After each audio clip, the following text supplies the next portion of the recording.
Vous allez écouter Social Calling. Mais juste avant, je voulais remercier Arkea qui sponsorise ce programme. C'est une banque pas comme les autres, qui mise sur les entrepreneurs précurseurs dans le domaine social et environnemental. Une banque connectée, qui soutient l'innovation et qui n'a pas peur d'être à l'avant-garde en répondant aux aspirations de la génération Social Calling. En bref, vous l'avez compris, Arkea soutient les millennials qui veulent entreprendre et s'engager pour construire leur avenir et le monde de demain.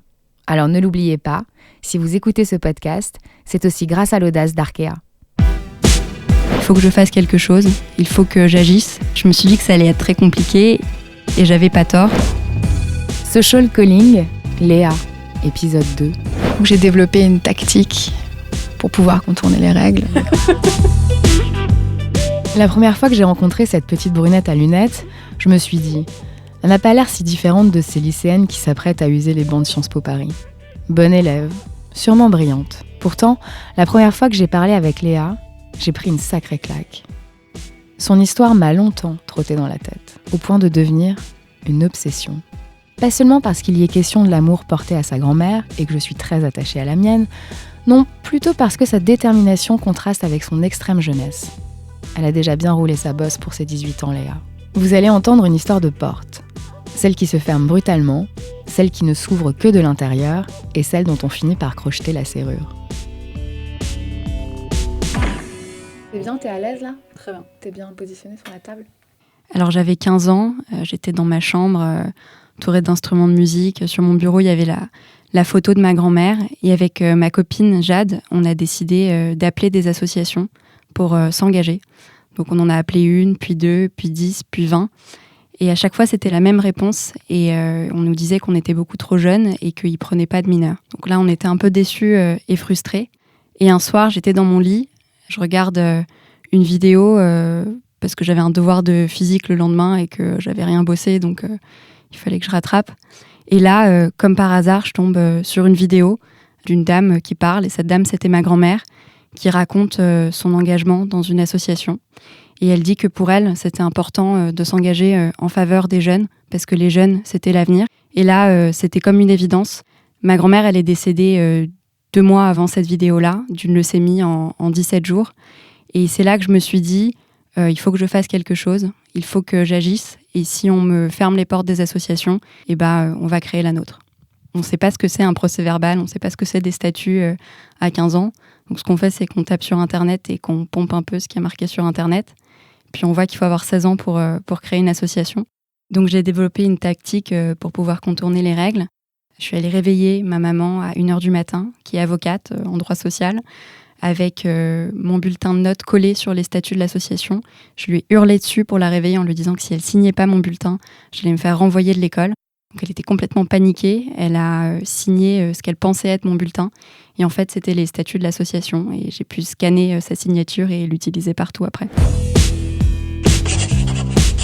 Alors l'association, elle porte le prénom de ma grand-mère, elle s'appelle Aïda. On a appris qu'elle était officiellement lancée le jour de l'anniversaire de ma grand-mère, le 22 décembre 2014. Et elle s'engage pour les enfants et les adolescents qui ont un cancer dans les hôpitaux. Et elle finance aussi la recherche médicale pour permettre à des jeunes de moins de 18 ans d'aller rendre visite à d'autres jeunes qui ont leur âge et qui sont malades à l'hôpital. On a commencé nos actions en janvier à la rentrée de l'année d'après avec toute ma classe puis toute ma promo qui s'est super rapidement mobilisée parce qu'ils cherchaient tous un projet dans lequel s'engager et ils se sont tous pris des portes parce qu'ils étaient trop jeunes. Au début, on s'est dit qu'avec une association déjà créée, ce serait beaucoup plus simple. Et en fait, une association en plus, ça n'empêche pas qu'on se prenne encore plus de portes. Donc on a contacté les hôpitaux. Toujours le même système, 1, puis 2, puis 3, puis 20. Ils nous ont tous dit qu'on était trop jeunes et qu'on ne pouvait pas intervenir dans les hôpitaux en ayant moins de 18 ans. Puis on a contacté des chercheurs en leur proposant des fonds. Et c'était la même chose, on était trop jeunes. Et on a fait comme ça tous les hôpitaux de Paris, puis tous les hôpitaux d'Île-de-France, puis tous les hôpitaux dans les grandes villes de France. Et à chaque fois, c'était la même réponse. Donc ça a été un peu difficile pour tout le monde parce qu'on était tous surmotivés et de se prendre autant de portes, on trouvait ça tellement injuste d'avoir tellement de jeunes qui voulaient s'engager et pour une fois on s'éloignait du cliché de la génération canapé que tout le monde nous reproche et pour une fois on veut s'engager et on nous ferme automatiquement les portes. J'étais un peu déprimée. J'ai eu un dernier rendez-vous dans notre dernière chance pas loin de Paris d'obtenir un partenariat Et pour la première fois, mes parents sont venus avec moi à ce rendez-vous. Et donc, il y avait mon père, ma mère, super bien habillés. Ils étaient beaucoup plus stressés que moi. Et on arrive dans cet hôpital-là, on a cet échange. Et finalement, alors que l'échange était très positif et très... on avait beaucoup de chance d'être pris, on nous dit qu'on est trop jeune et qu'il faudra revenir plus tard. Alors là, grosse dépression, tout le monde est super triste. On est à 400 € de découvert parce qu'on a commandé des t-shirts de l'association. On part en vacances d'avril. Il y en a certains qui vont au ski. Et on se dit que c'est la fin parce qu'on n'arrive pas à faire grand-chose. Et on se dit qu'on ne veut pas fermer une association en étant à découvert. Et donc, on va tous faire des ventes de gâteaux sur les pistes de ski. Donc, je skie pas très bien. Donc, je te laisse imaginer ce qui s'est passé à ce moment-là, moi qui porte des gâteaux et qui essaye de skier en même temps. Finalement, on a réussi à collecter un peu d'argent. Bon, j'avoue que les gens ne savaient pas trop pourquoi ils donnaient. Je pense qu'ils pensaient juste qu'on vivait dans la rue et qu'on quêtait parce que personne ne s'est arrêté de la journée.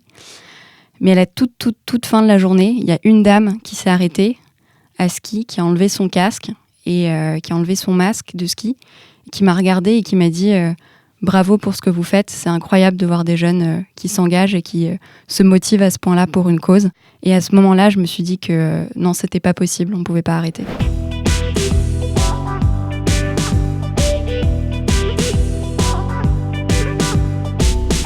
Gros brainstorming collectif à la rentrée. On s'est demandé ce qu'on faisait le mieux, nous, en tant que jeunes. Et ce qui est ressorti, c'est les réseaux sociaux.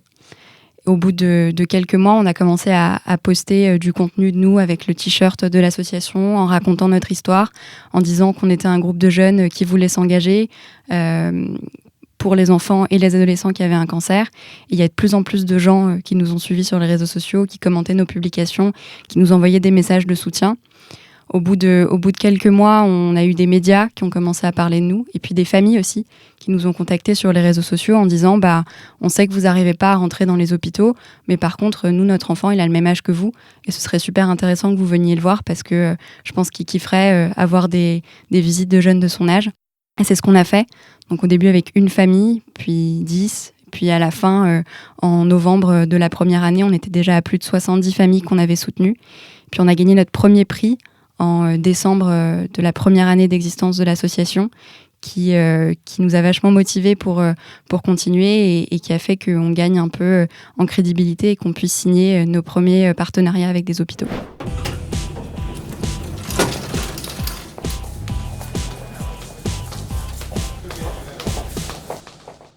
Alors la première visite qu'on a eue à l'hôpital, on était tous super stressés.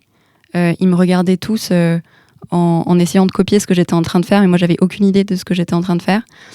Et donc je suis tous rentrés dans cet hôpital avec 2 grosses portes qui se sont ouvertes. Chacun est allé par 2 dans des chambres, et moi j'étais seule. J'ai ouvert la porte de la chambre d'une jeune fille qui s'appelle Justine, qui avait exactement mon âge, elle avait 15 ans.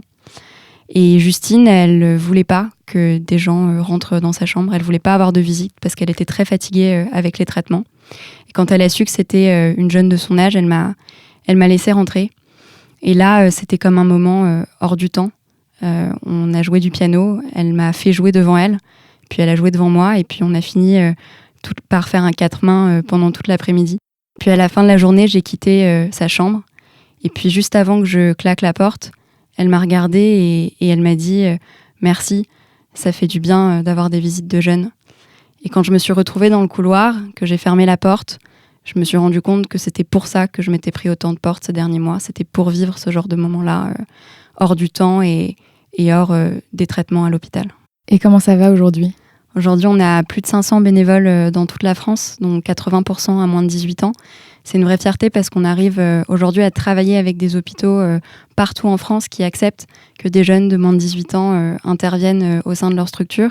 On a levé plus de 500 000 € pour financer la recherche médicale et nos actions à l'hôpital.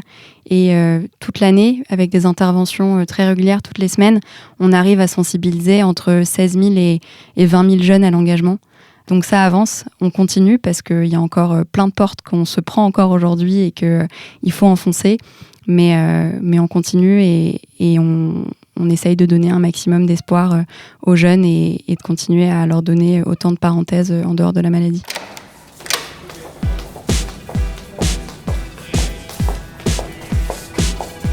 Merci d'avoir suivi ce 2e épisode de Social Calling.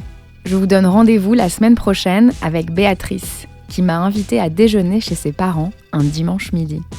Si vous aimez ce podcast, n'hésitez pas à partager autour de vous et à en parler sur les réseaux sociaux. Retrouvez-nous sur Apple Podcasts, SoundCloud et toutes les plateformes de podcast. Et n'hésitez pas à nous laisser des commentaires et des petites étoiles. À très vite!